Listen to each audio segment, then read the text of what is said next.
Hi everyone, how are you doing? The 2023 NCAA Indoor Championships in Albuquerque, New Mexico served up some great performances. In today's show, I will recap some of the things that I found interesting. I also want to touch on some non-NCAA performances as well. You see the likes of Hodge, Fred Kerley, all those people. So if we can get to those as well, it'll be fantastic.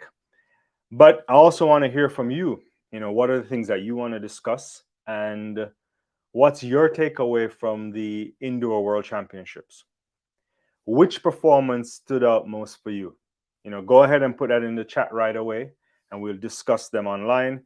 As you know, this is an interactive show, so your comments, your questions, always welcome. But before I unpack some of the performances of the weekend, I think we have to first address the elephant in the room, and that elephant is Albuquerque. Albuquerque, New Mexico. It's at altitude. We're somewhere from 1,500 to 1,600 meters.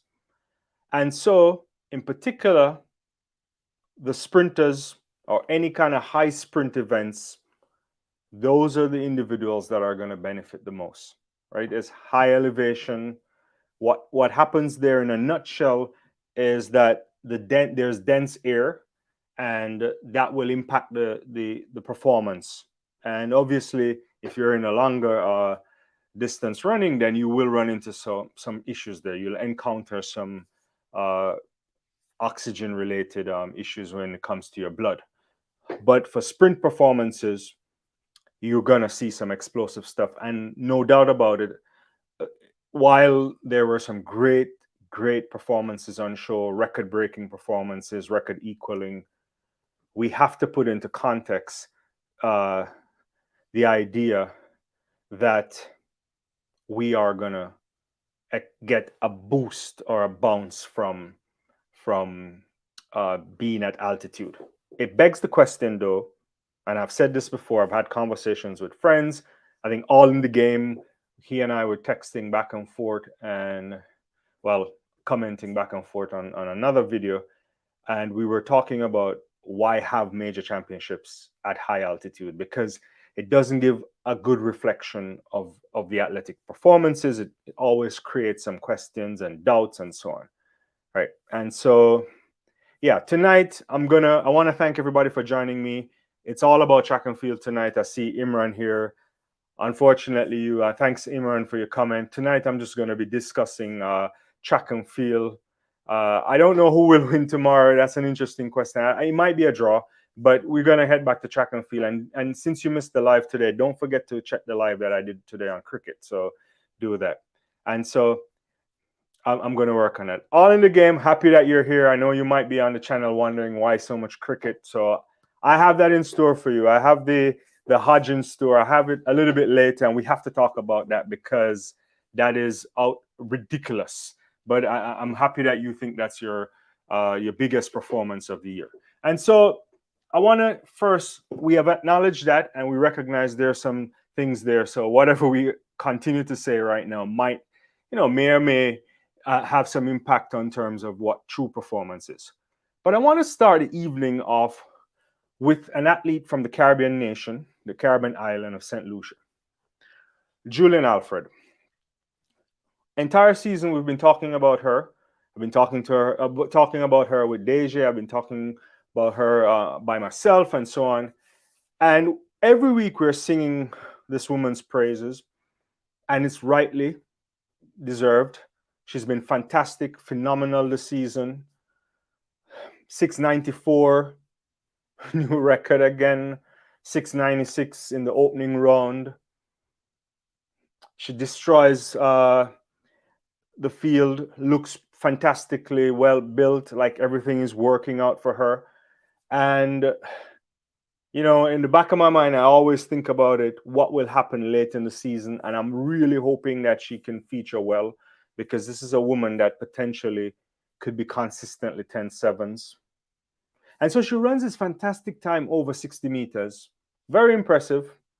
there's some altitude there, but it's still fast. Whatever the bounce, it's still fast. And now she goes back and she comes back and she runs at 20.01 over 200 meters. So that gets her up on second all-time on the list, and only Merlene Ottey with that impressive 21.87. And every time I think about that Ottey 21.87 run, I wonder, geez, that's just ridiculous, right? And so she's already taken down Abby Steiner's record from last year. And beating out Favor Feely, who's a fantastic athlete as well, 22.20. And I looked at it and I'm saying to myself, she had to run hard. She couldn't see Favor. And, Favor was in her inside. And so it's a fantastic performance. This is a good question. I actually don't know what she's going to do. I think she, where does she go pro? I think she could go anywhere. I don't know what kind of, I don't know her that well or know her at all. I think we might have to reach out to some people who know her and, to try to think through where she should go. But she definitely needs a setup that will get the best out of her. I think she's a fantastic talent. I don't, if she wants to go, in warmer climates, there are some options there. I mean, it would be great. She could go on the West Coast too. I don't know if Bobby would take her. His program seems to be littered with a bunch of stars. I mean, I'm sure she could, end up going to, there's options in Jamaica as well. Florida. We'll see. But yeah. Oh yeah, people are going to check to see. Yeah. Now, let's be real, and you brought up something interesting here all in the game.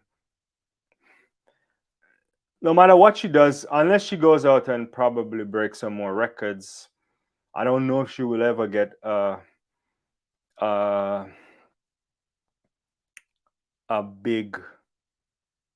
bigger contract than Abby Steiner. That's we have to take those things into consideration, especially if it's an American shoe company. She may not necessarily pull off the same kind of thing.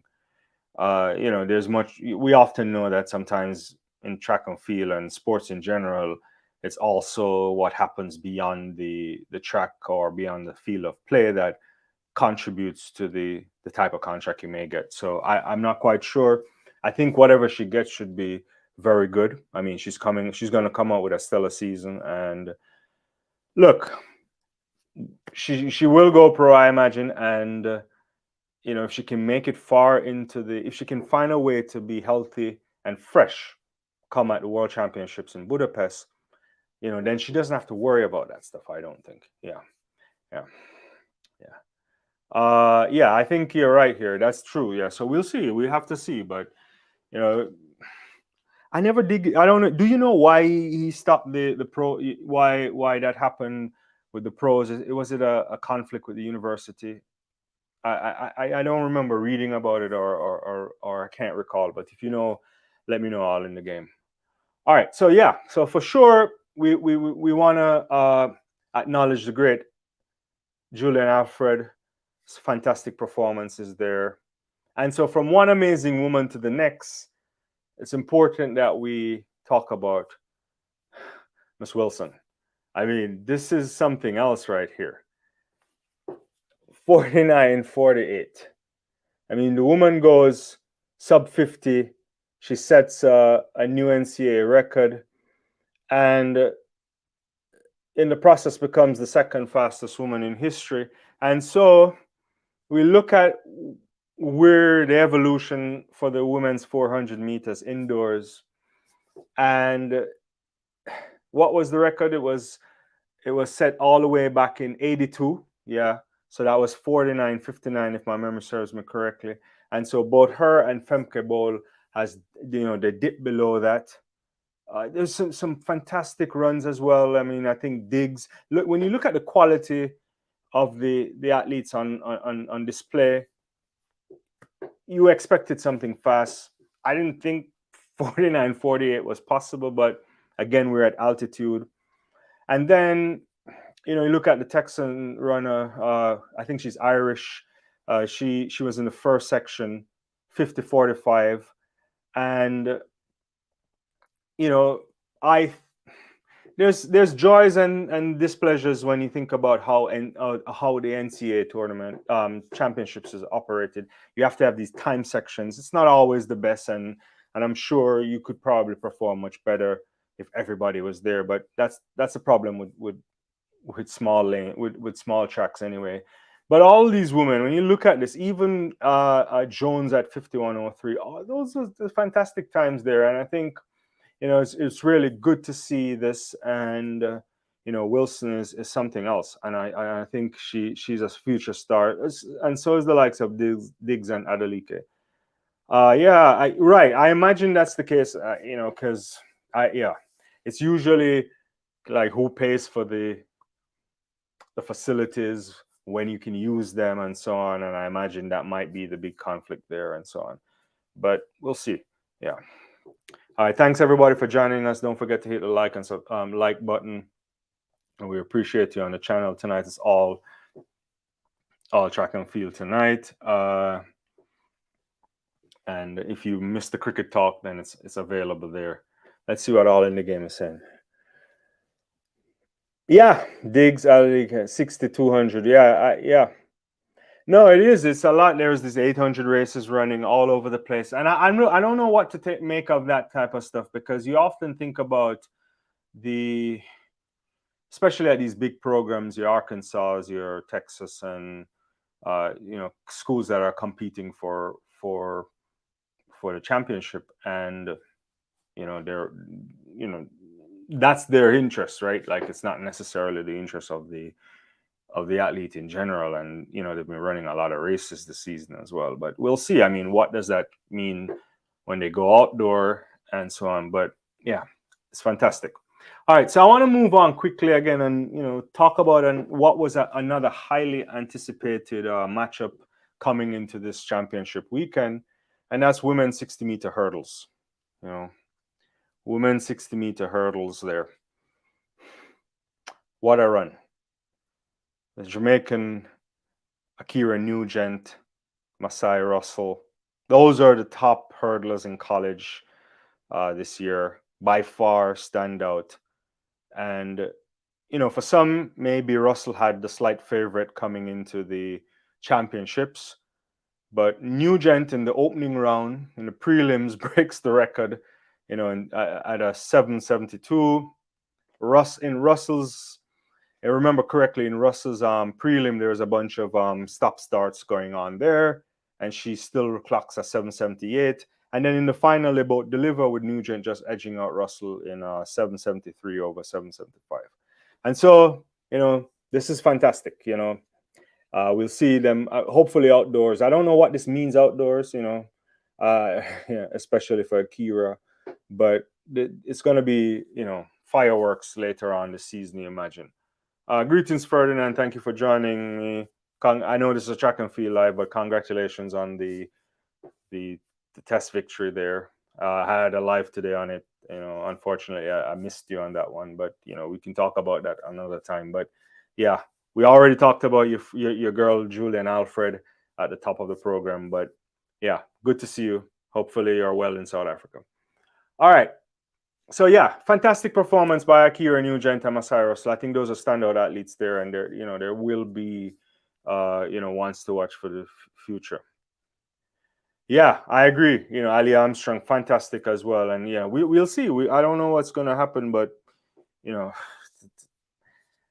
don't know. We have to dig into why these women are running so fast. Too. I mean, outside even what happened this weekend in Albuquerque. All right, so I want to move on to let's go to the field events real quickly. I'm going to go back and forth on some of the results, because I was trying to, I watched the championships, and I'm trying to think through what were things that I liked and what I found intriguing and fascinating. And so I want to talk about Jasmine Moore a little bit, because Jasmine, before I get to Jaydon HIBBERT later, but I want to talk about Jasmine Moore.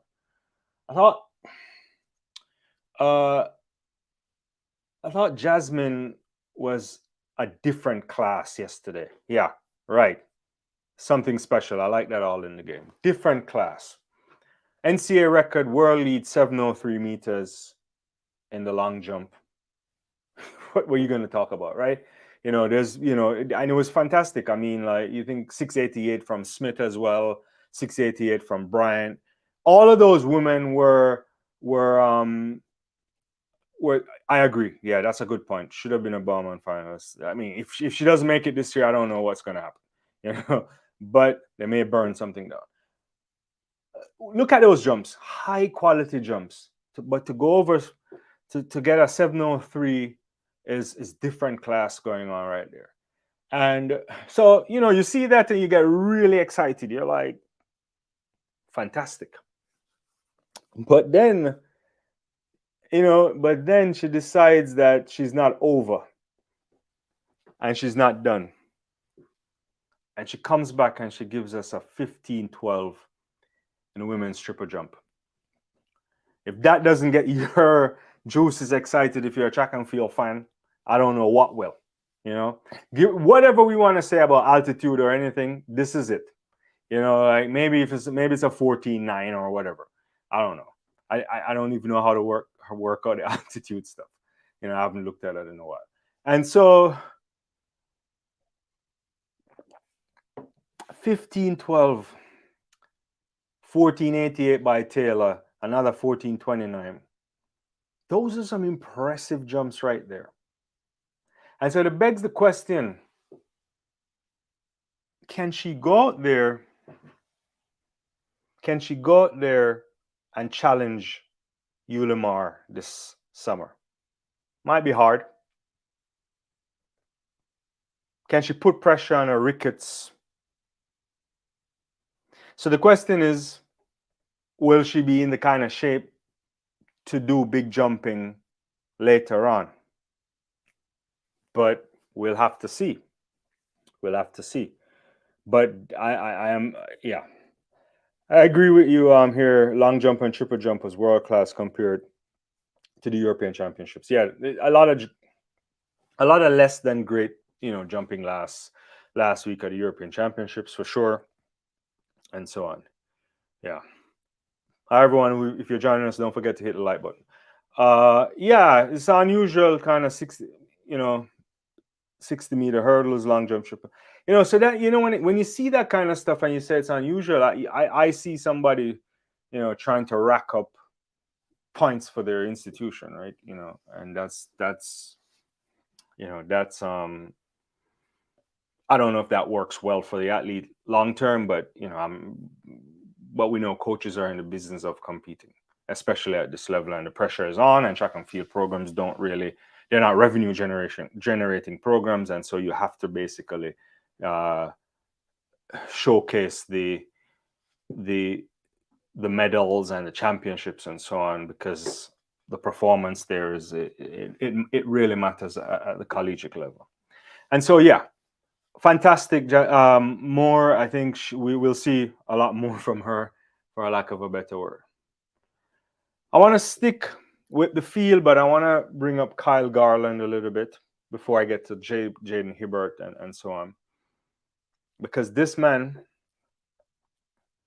and I mean, not even only Kyle, but I also think we have to say something about Aiden Owens, Delamere. Two guys going 6'30", 6'6", 3'9", and 6'5", 1'8". That's some ridiculous stuff right there. That very close to Ashton Eaton's record, right? And the guy had to do a PB in almost every event just to win. And so he was pushed tremendously, I thought, by Aiden Owens. And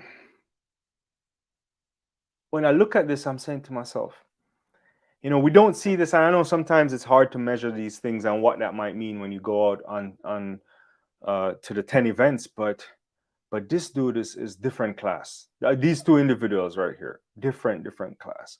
And so, I mean, I think this pushes them up to number 2 and 3 on the list, I think, something like that. Yeah. So that was fantastic to see. I think this year in particular, we've been seeing some really strong multi-event, and I'm wondering what that means for. I'm only looking forward to Budapest, to be honest with you, because we saw Anna Hall breaking the U.S. record recently. We saw Thiam doing the same recently as well. So I just think we're on course for some high quality stuff coming out on the field. Yeah, I think all in game. I can never keep up with you.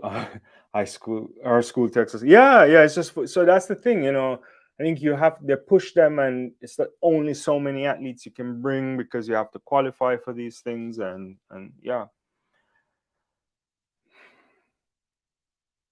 Yeah, that's probably true. Yeah, I don't know. Pole vault is difficult, and especially that's probably one of the harder events when to do if you're not really skilled at it. But we'll see. We shall see. So that was that. Fantastic. Let's talk a little bit about Jaydon HIBBERT. I want to talk a little bit about Jaydon HIBBERT. Let's pull that up, because that guy is different class right there. So we're gonna get Jaydon HIBBERT's jump on the screen. I think it's somewhere below. We gotta find it. I'll see if I can find a HIBBERT thing. Yeah, if my producer can get me Jaydon HIBBERT. Right. 17 meters 54. I don't really know what to make of HIBBERT. I have to be honest with you. My sentiments on this individual is that he's a big time performer. Big time performer. First jump out the gate. This is like a Ryan Krauser level, a Ulimar level. All these people who just show class right away, you have no chance. No chance at all. This dude is different level. And he's small. He doesn't have the build yet. He needs to develop. What is he, 18? Yeah, I don't even remember how old is he. Is he 18 still? Yeah, or 19? Yeah. And so we shouldn't be surprised. I don't think we should be surprised, because this is a guy that's been winning a lot. So if we go back to the World Championships in Cali, Colombia, he broke the world youth record there. The world U18 record there, I think. Yeah.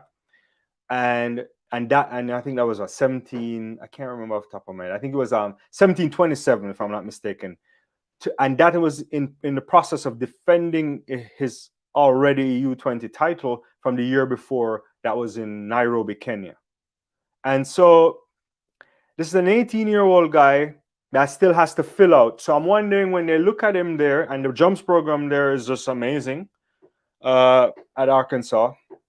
And when you look at that individual and you say to yourself, where is the ceiling? What can HIBBERT do? Because if he's jumping this at this age, where we can see some clear improvements that he has to make, especially physically. Yeah, I don't want to put pressure on the kid. Definitely don't want to put pressure on the kid. I was about to say this, and I withdrew it, but since you said it, Ferdinand, I have to bring it. He's on the level of Jonathan Edwards.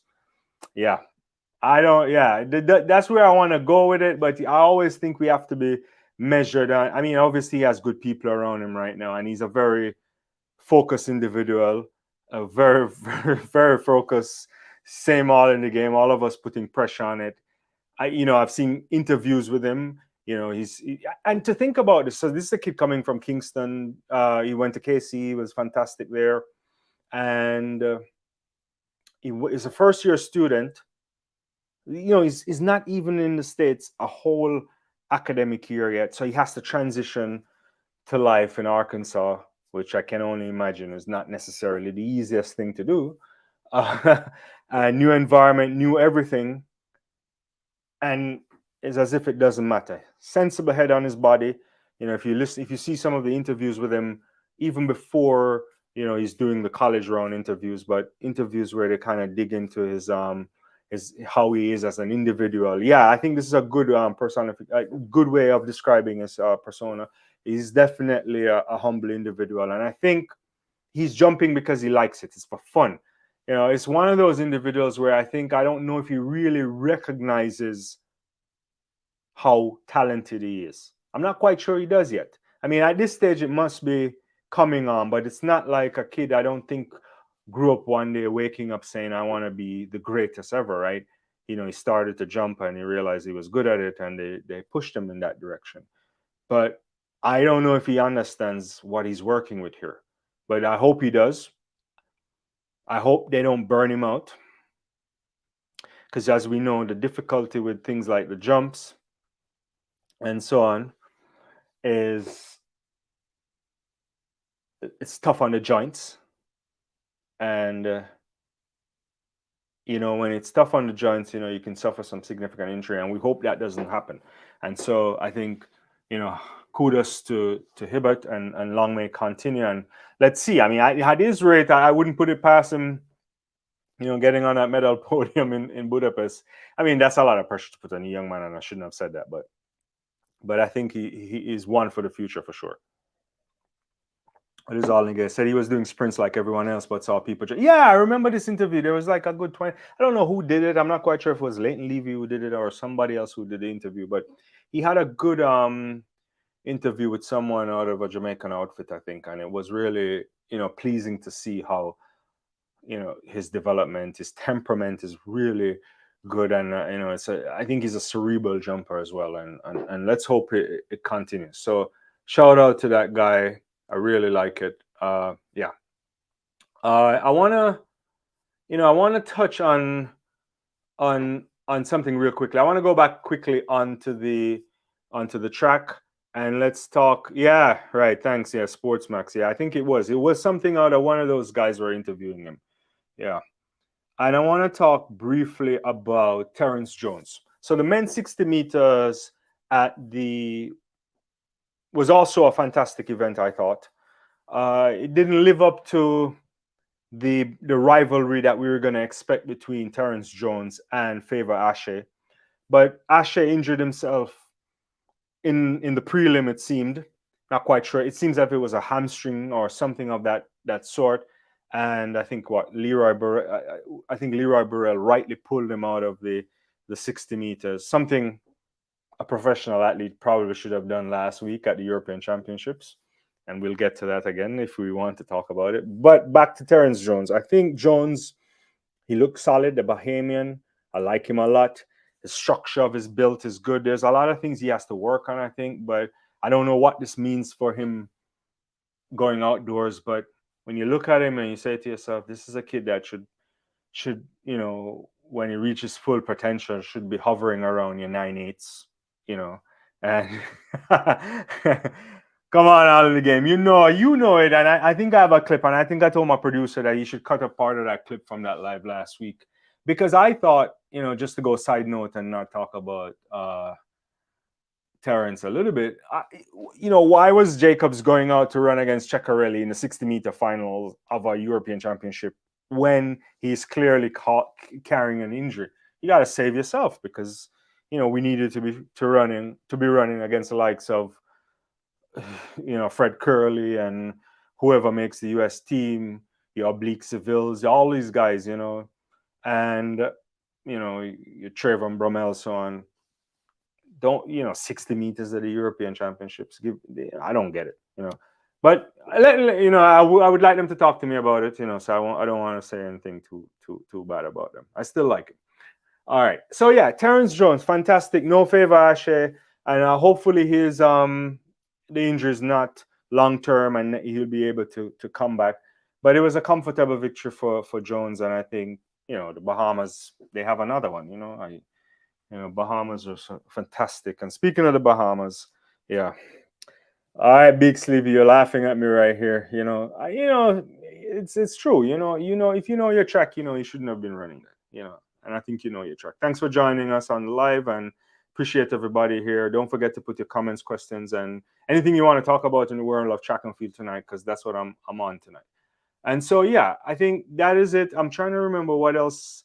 There's a, let's talk about men's long jump. So let's move ahead and look back at the men's long jump here. I think Arkansas, obviously, all of these guys were at where? Tennessee last time or something like that. There's an excellent jump program going up there with coaching moves and all that stuff. And Carey Mcloud, the Jamaican, 840. What's that? National record for Jamaica, I think, indoor. This is what, on his sixth and final jump, if I'm not mistaken. He had to pull that off. Cameron Crump also 839, 837. Wayne Pinnock, another Jamaican, 833. When I look at all these 8.3s and beyond, you have to be pleased. I really think you have to be pleased. I saw a tweet, or was it a tweet, or maybe it was Dan O'Brien was saying this. I was listening to the commentary because, I've been opining for a long time, and actually this is a funny story. I was having a conversation with my work colleague Anish. Shout out to Anish. We were discussing something. He's from India, and so I was saying to him, if he saw the national record in the men's long jump from what's the guy's name?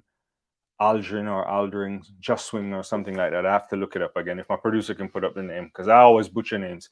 But I saw it, and he broke the Indian outdoor long jump record. So I was having a conversation with him, and I was talking about how the long jump is just not something that, especially on the men's side, for a long time we haven't really been seeing consistently big jumps, right? Your 6.6s and above, and so on. 650s consistently. So there's, what's that Brit guy again? What's the guy from Great Britain who won a couple of Olympic titles, or an Olympic title with like an 830 or something like that? And so, right, yeah, Jasmine Moore, 842. Thanks, all in the game. Yeah. So when I saw that, I was like impressed, and I was like, the long jump might be coming back. And so we were kind of opining, or he was asking about like why the state of the long jump, and he was talking about Carl Lewis, because he's not a huge track and field guy, so he knows a little thing or two. And I was like, I think the jumping is a problem, because you hardly see athletes doing both because of what it does to the body, the joints, the rigors. Coaches don't like that, at least at the professional level. And every now and again, you see some big jumping here and here. Greg Rutherford, thank you so much, all in the game. Yeah, thank you so much. And yeah, he was winning jumps with some small things. And I really want to say that I'm happy to see these 840s, because I want to see what that might translate to outdoors. So we have a serious set of jumpers in college now that might do something special. And we know there's some jumping at the elite level as well. What's the guy that's blocking his face off with the scarf, the American, and your Tajay Gales, if he can ever be fit, so there's hope for the jump. The world record has been a long time now. I don't think anybody gets close to that right now. Mike Powell, this was in Tokyo 91. It's one of the greatest things to watch if you've never seen it. And, it took them a very long time. Carl, probably the greatest long jumper of all time, Carl Lewis, and you saw all of these people, and you said to yourself, from Beeman, you thought Carl would have broken the record. It didn't happen. And on that great night between, Carl and Mike Powell, it was fantastic, right? And so no one has gotten close to these, these high 8.8s, right? And it's a factor, I think, because maybe it's not as glamorous sport. So let me know. I don't know. Maybe all in the game has an answer for this. I think maybe track and field doesn't. I keep saying this a lot. They don't do the governing organizations. They're the poorest marketer we've seen out there, and we don't get anybody, showcasing how great it is to do those great leaps. Maybe it's everybody wants to run. Most long jumpers they're probably pretty quick already, so they're probably up for the glamour event anyway. thanks everyone for joining me. I see some faces that I recognized from before. I'll get to this question in a second. Mike Bowling's coach did a good job giving me less. Yeah, I think, Bowling is interesting. I mean, he defended his title. They overwork him over time. I think they always overwork him. I'm not quite sure where Bowling will be later on this year. And I don't know what's his ceiling. Like, there's also, how can I put this in a respectable way? Because I rate him as an athlete, but there's always the connection to like he's the next great one. I don't know. I don't think so, but I think he's good enough to be a top class athlete, but we'll have to see. Right? Good to see you. Good to see you. It's been a while. Thank you for joining us. Yeah, I agree. We'll settle for consistent 850, 60. Yeah, if we get 850s, 60s, I'll take it. I don't want to see a major competition being won under, at 850s, 860s. I just don't want to see it. I think it's not a really good thing unless you're jumping into like some significant headwind. Or maybe if it's a Jamaican who wins it at 8:30, I'll take it. I'm joking. But anyway, that's the bias in me. But yeah, I agree with you. Watch a lot of Lewis and Paul. Yeah, those guys are fantastic. Fantastic. Yeah, I agree with you as well. He's no Noah Lyles. No one really is. Lyles is a special talent, and we'll see what he comes up with later this year as well. Yeah, I think the simple answer: not enough money, glamour. I don't know. I just feel like I don't have the answers to this. I've talked to other people about this before. What I look at track and field, and I think it's the greatest thing to sell as a sport. There's just so many different things going on. It's the best execution. Like every sport, there's a track and field athlete that there's something in the track and field realm that they embody, whether it's explosiveness or strength or it's kind of power, right? And it's just a great sport to see. You could be the tallest person to the shortest person to somebody heavy flinging something around, throwing this. And those things are important, right? And I don't think the governing body does a good job in marketing the sport. And if you're only still thinking about the sport from an Olympic perspective, we've lost the game. We've lost the plot. I've said this before. I've discussed this recently with Adaejah. And there needs to be something. And I don't think the general public sometimes can understand some of the great performances in track and field. And it's not their fault. It's not their fault. Sports is entertainment and marketing, and it's part of the administrators to do something there. I feel like they keep, under Sebco, I've been disappointed because he's a track guy. And I thought with his background growing up in England too, and recognizing that he was a world-class athlete and never probably gotten the same recognition because he had to live in the shadow of, say, footballers or other cricketers and so on in England, even though even in Britain, you still get your fair share of attention from the media. Just look at Jasmine Sawyers getting all of that interview from the BBC once she went over 7 meters at the European Championships. That would never happen in the States unless it's during an Olympics or something like that. And so it's like you're burying a sport that can be so great. And I don't know what you do there, right? And people get the 100 meters. People get the marathon. They don't quite understand when someone jumps 8 meters 70 or 8 meters 90. They don't get it. And they don't get when Ulimar goes 15 high, right? Those are things difficult to come across, and maybe it's the way we market the sport. And when we're true sports track and field fans, like most of you on this live, we often also we find it difficult to change, right? And that's something that we have to work on. I'm really opining on stuff there that probably no one cares about. Catch 22, him being American gets him extraordinary attention, and I think this is regarding bowling. Hype that even some like Christopher Lemert didn't get, but it also makes it impossible to make. Yeah. I don't know if he can. He can't make that team. I mean, what is he gonna run this year? What is it gonna take to make the men's 200-meter team at the World Championship for the World Championships this year? 19.6. I mean, outside obviously Lyles has the bye, so is it 19.6? Can 19.7 get you on the team? Probably, maybe. I don't know. We'll have to see, right? But it's gonna be competition out. Yeah, it's gonna be tough. We'll have to wait and see. It's probably too early to figure that out. Thanks everyone for joining me. Yeah, so let's talk about what else. I think that's probably most of the roundup that I believe I had for the World Championships. There's some other performances there that maybe I didn't get to. Oh no, I wanted to talk about this guy as well. Let's see, the guy from Princeton.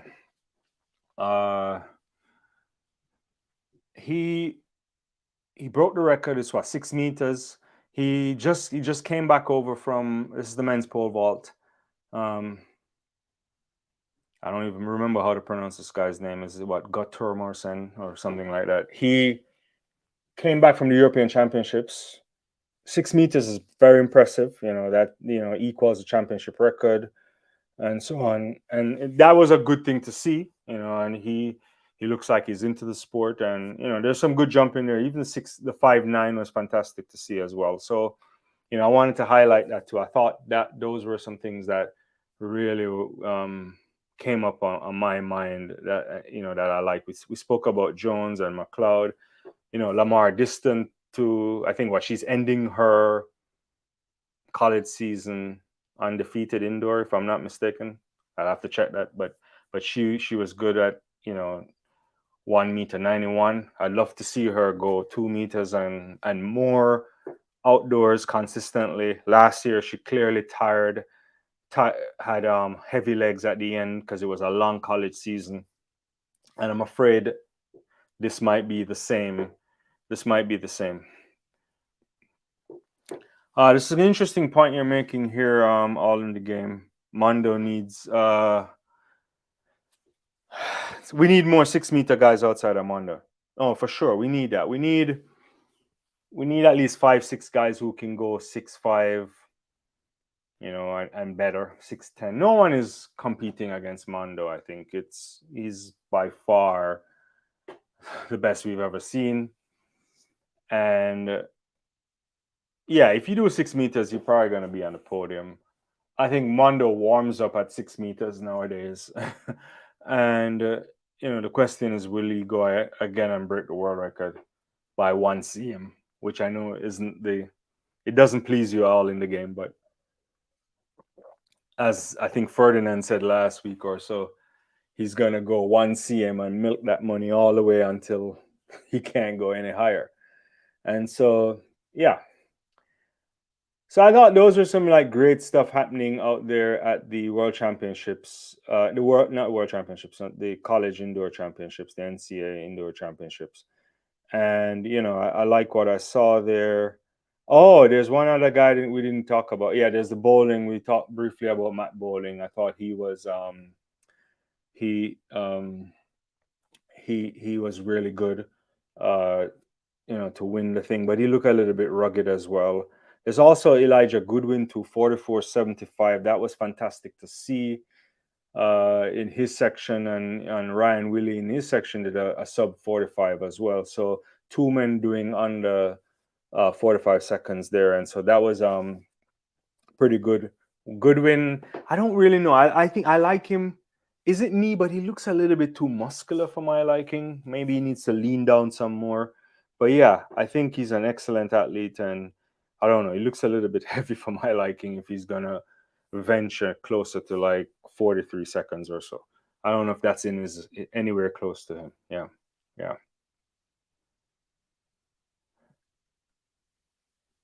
Yeah, that's a good question. Are you talking about bowling here? Yeah, I'm not sure. Oh, I did see this too. A 15-year-old, yeah, the Sotomayor kid, yeah. He did the, one. I saw this at, I think I saw a clip of it, but I only briefly looked at it. I didn't really get a chance to work through all of that stuff. But he looked, yeah, I did see that. That was impressive. So yeah, so those are the things that I wanted to talk about for the world, for the college championships. Now I want to take it and talk about some other things that happened this weekend. And I want to start off, and I think All in the Game had a comment much early as we started. Yeah, let's get it back on screen. He said 16-year-old Adaejah Hodge. This girl is ridiculous. Ridiculous. 22-33 for a high schooler. That's all I have to say. We saw her last year at the Carifta Games in Jamaica. I believe she won the coveted Austin Celia Award. We should check that, but I think she won the Austin Celia Award. And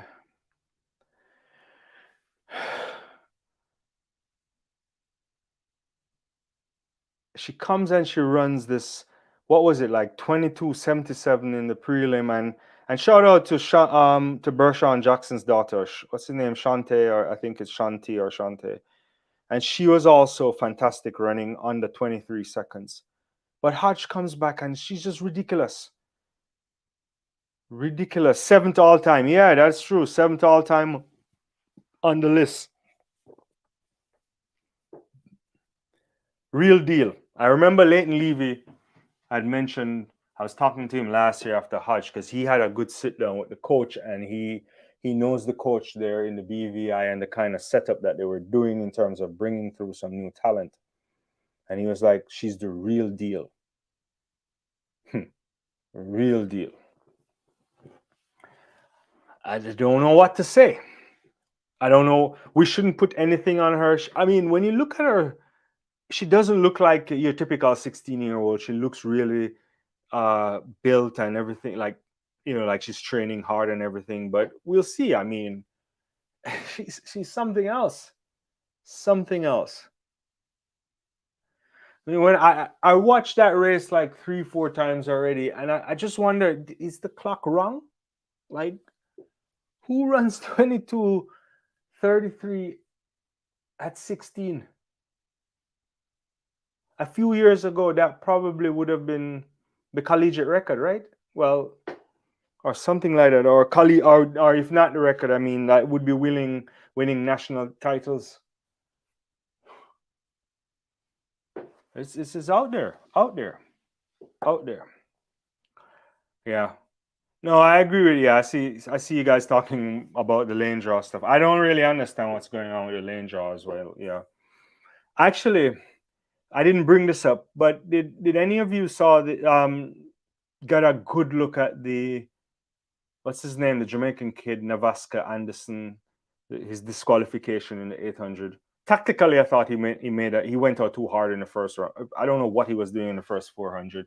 I know what he was trying to do, but I think it didn't go as well as he should. But it was 145 something. But he got disqualified for obstruction. It looked like he obstructed the guy to me. I didn't get a chance to really like replay it or see it from. I wanted to see it from the other angle, from the angle to the left of the other runner. It looked like he did it, and so yeah, he's out. But it's hard for him to not win the title, but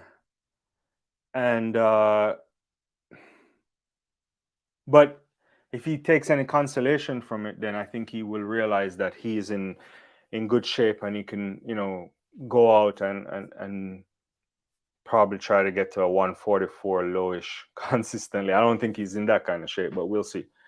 Yeah, that's a good question. All in the game, I think that might come, but let's hope not. Yeah, let's hope not. There's gonna be a lot of trouble and hate at some point, but Hodge is a world-class talent, once in a generation. I know I've not been discussing stuff. There's some really good times this weekend too at the Jamaica Carifta Trials. There was a Cayman kid, forgot his name. He ran fantastic. We all see Boaji and Krumah running 10:19 or 10:18, somewhere around there. He looks really good. Should probably win champs at Atlanta in a couple of weeks. Maybe break the record. Silver medal to Letsile Tobogo in the World Championships and huge championships in Cali, Colombia last year. So he's fantastic. I'm often wondering when I see like the likes of Boaji, I wonder like where is his ceiling? He looks like one of those runners that gets out really well. Will he have the kind of speed endurance later on? Can he get to your 9.8s, your 9.7s kind of thing? I really don't know. Yeah. So yeah, and then I saw Serena Cole also, Ferdinand. She looked really good. She ran. Alana Reed, I think, went sub 23. I think in the 200 meters. I haven't, I briefly looked at some of those results before I got on today, so I saw like a couple clips, but I haven't really spent enough time watching all of that. To be honest with you, I was doing cricket this morning. Then I think I was watching Manchester United first. Then I went to cricket. Then to do the live on the cricket. Then I had to go watch the Big Ten championships in basketball where the Purdue Boilermakers were giving me a heart attack, but they did pull it off in the end. And so, yeah. So that's that. I wanted to touch on that. What about Fred Kerley? Let's talk quickly about Fred Kerley before we all get off on this live, because I know I've been on it for almost an hour. Fred Kerley is having a time down under. What was it? 44.65. I don't know what to make of it in terms of the competition. He didn't get any challenge. He looks really good. It looked a little bit easy, but I don't know if it was easy for him. But 44.65 opening up suggests that he's still in good shape. He could still probably ply straight in the 400 meters if he wanted to. I don't know. Your thoughts? Have you guys seen that 44.65? That was fantastic. I also saw that Kristjan Čeh, opened up the men's discus in a fantastic 68.30. That guy's a 70-meter thrower, and it's going to be hot this year again. Men's discus would be something to look forward to. I'm looking forward to that as well. And so we're ending in a situation where the indoor season is wrapping up. We start to see some things coming out on the outdoor stuff in Australia. We already saw some things last week in Kenya. We were all getting excited by Ferdinand Amanyala. Then we saw the wind reading. What was it? They said he ran into a headwind of 4.1 or something. Was it a headwind or a tailwind? If it was a headwind, then clearly the clock mouth. Yeah, the wind reading wasn't right. Because there's no way he can run 981 into a headwind. And yeah, we'll see. What is this? You were saying here, Ferdinand. Fred Kerley said he's young for the 200. I'm not quite. Can you explain what that means? I don't know if I misread that one.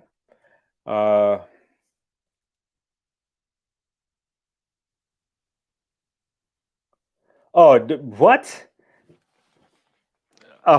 Did he say that? A 43 low? And no, people throw out times. You and I have had this conversation before. All in the game. There's a lot of. I think you said it was reckless. There's a lot of people who throw out sometimes as if people can just get up and run them. Low 40 on what shape? Off of a 44.65, that gives him an indication he can run a 43 low. Well, if maybe he's seen something we are not seeing. Okay. They changed it to a tailwind. Okay. Yeah. Okay. Well, that makes sense then. So it was a hurricane. Much ado about nothing. Nothing to talk about there then. Oh yeah, no problem, Ferdinand. Yeah, I think he should go for the double last year. I have to see it. I have to see him run better curves. But right now, it seems that Lyle's way out there, and the rest will just have to chase. But let's see. Fred he looked like he had great background training this year, and now he's running.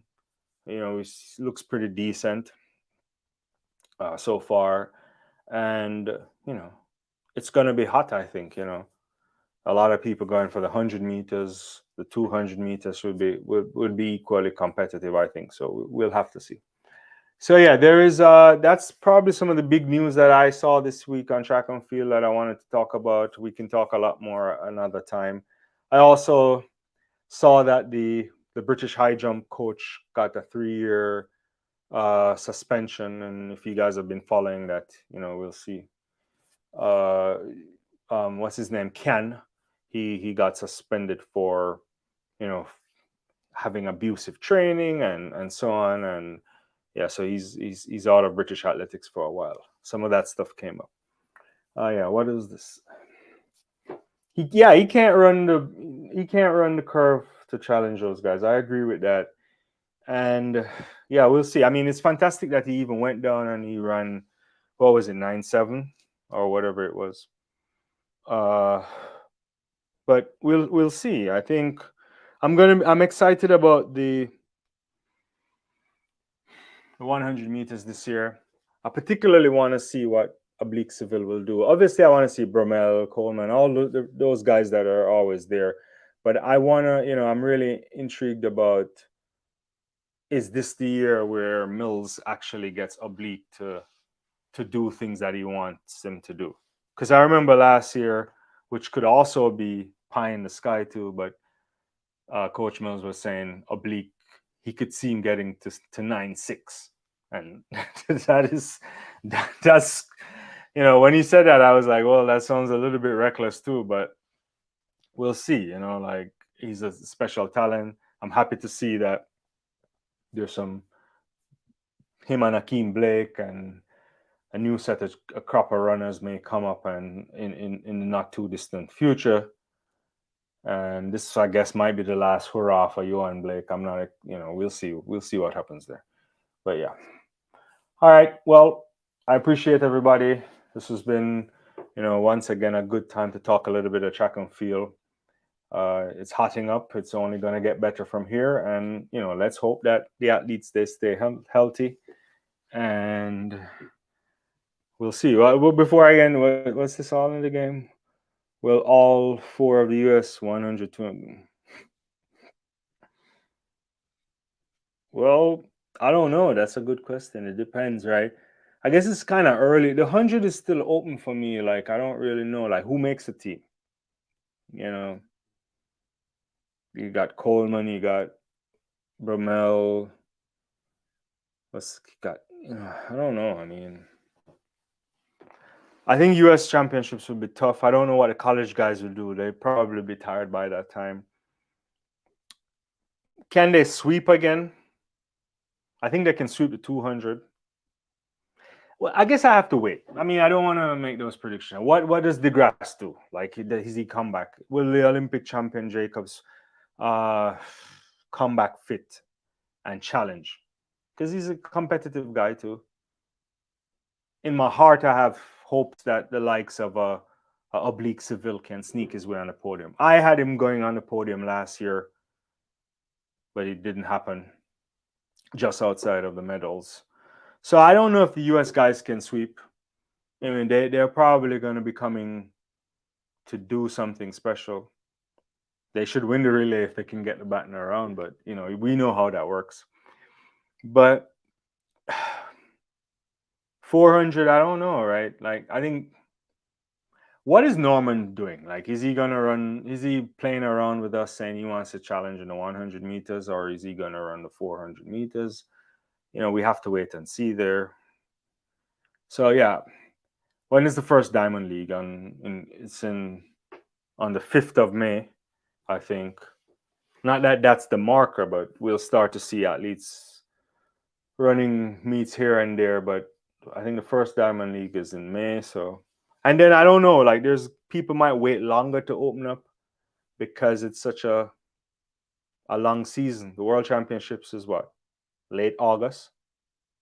Like, last 2 weeks of August. So it's going to take some time I wonder when the likes of Shelley and Fraser Price will come out. I really want to see this. Is this the year Flojo's record going to 200 meters? We're going to have an Abby Steiner. We're going to have Sharika. Can we get a fit Elaine? Elaine from 21. Those are some things, yeah. So he's going to try to make the 100 and 400 team. That's what he's going to try and do. This is Michael Norman. I don't know.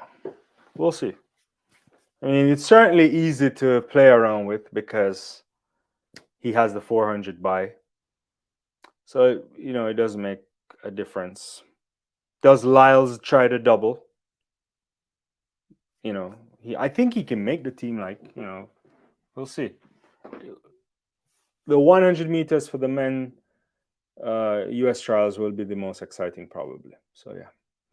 All right. Well, I'm going to wrap up for tonight. Happy Sunday, everybody. And I'll hope to see you later on this week. And hopefully you had a really great weekend and we'll enjoy the rest of the remaining time before, the week starts. But I appreciate you on the channel. And if, don't forget to subscribe. If you find value in our content, please do that. Please hit the notification bell so that way when we put out videos. And we cover a bunch of different things, and so sometimes we may cover sports you may not be into, but if you came here for a particular sport, just know that it will always come back up. All right. Yeah, so thanks so much. Have a good weekend to all in the game. Yeah, hi man, thanks for sticking around. Yeah, now it's 8:12. It's 8:12 here now because we switched to daylight savings as well. And so thanks for sticking on this. I'm sorry you missed the live today, but it's available. If you go on the channel, you can get to watch it as well. So watch it. I'd love to hear your thoughts on the end of the South Africa series. All right, Ferdinand, I know you're staying up pretty late there in South Africa, and so thank you so much for being here, and I appreciate every one of you. And we'll touch base very soon, and look out for the videos. All right, thanks so much. See you next time. Bye bye.